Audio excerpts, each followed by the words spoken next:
కలివేయటంతో మొదలయ్యాయి. ఒక నీతి పద్యం నేర్పే పరిస్థితి లేదు. ఒక పిల్లల పాటలు నేర్పే పరిస్థితి లేదు. పూర్తిగా ఆంగ్లంలో రైమ్స్ నేర్పడంతో వాళ్ళ విద్య ప్రారంభమవుతుంది. దాంతో ఏమవుతుందంటే వాళ్ళ జాతి తన వ్యక్తిత్వాన్ని, అస్తిత్వాన్ని కోల్పోతున్న పరిస్థితి ఏర్పడుతుంది.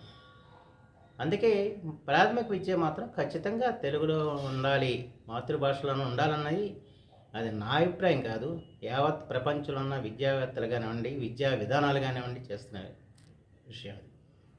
అందుకే ఆయన జీవో 85 విడుదల చేసినప్పుడు దాన్ని ఆంధ్రప్రదేశ్ హైకోర్టు కొట్టివేస్తూ దాదాపు 100 పేజీల నివేదిక జడ్జిమెంట్ ఇచ్చింది. దాంట్లో ప్రపంచంలో కానీ మన దేశంలో కానివ్వండి విద్యా విధానం ఎలా ఉంది, మాతృభాషకు ఏ విధంగా ప్రాధాన్యత ఇచ్చిన అంశాన్ని కూడా ఆయన ఉటంకించడం జరిగింది. కానీ దాన్ని పక్కన పెట్టేసి ఆ తీర్పు ఇక్కడ అమలు చేయకుండా సుప్రీంకోర్టుకి వెళ్తాం.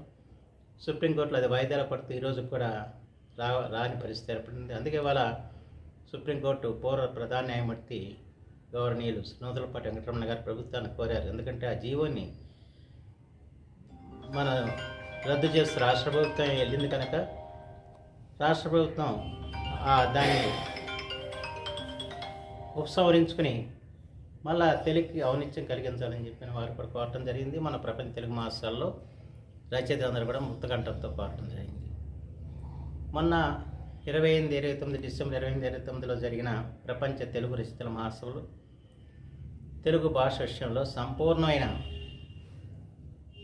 సమాలోచన చేయటం, చర్చలు చేయటం, చివరికి తీర్మానాలను కూడా చేయటం జరిగింది.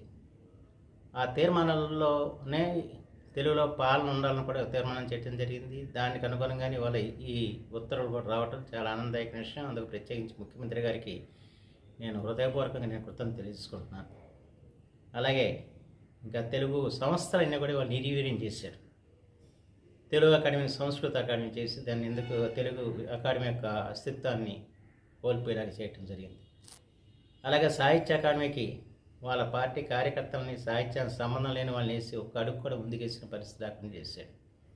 అలాగే అధికార భాషా కమిషన్ను పేరుకి నియమం చేసి వాళ్ళ చేత చర్చల్లో ఎంతసేపు తెలుగుదేశాన్ని తిట్టిపోయించడం తప్ప అధికార భాషకు ముందుకు తీసుకునే పరిస్థితి లేదు. అట్లా అన్ని సంస్థలు కూడా నిర్వీర్యమైనవి, అన్ని సంస్థలను కూడా సర్వనాశనం చేసిన పరిస్థితి వచ్చింది.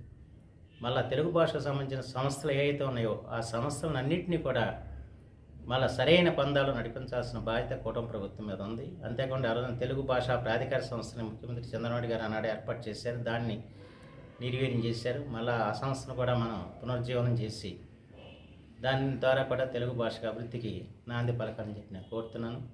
ఏదేమైనా వల్ల తెలుగు భాషకు మళ్ళీ ఒక ఔనిత్యం కలిగించే విధంగా చంద్రబాబు గారు తీసుకున్న నిర్ణయంలో మొదటి నిర్ణయం ఈ తెలుగులో ఉత్తర్వులు ఇవ్వటం.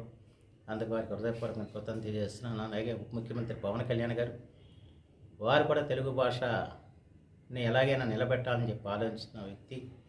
ప్రత్యేకించి తెలుగు భాషకు రక్షణ సైనికులుగా జన సైనికులు ఉండాలని చెప్పడానికి కోరటం జరిగింది. అంచేతే వాళ్ళ తెలుగు భాషని నిలబెట్టడానికి ఆయన కూడా గతంలో మన నుడి మన నది కార్యక్రమంతో అనేక కార్యక్రమాలు చేపట్టారు. అంచేత తెలుగు జాతికి తెలుగు భాషకి ఔన్నత్యం తెచ్చే చంద్రబాబు గారు పవన్ కళ్యాణ్ నాయకత్వంలో మళ్ళీ తెలుగుకి వెలుగు వస్తుందని చెప్పి నేను విశ్వసిస్తున్నాను.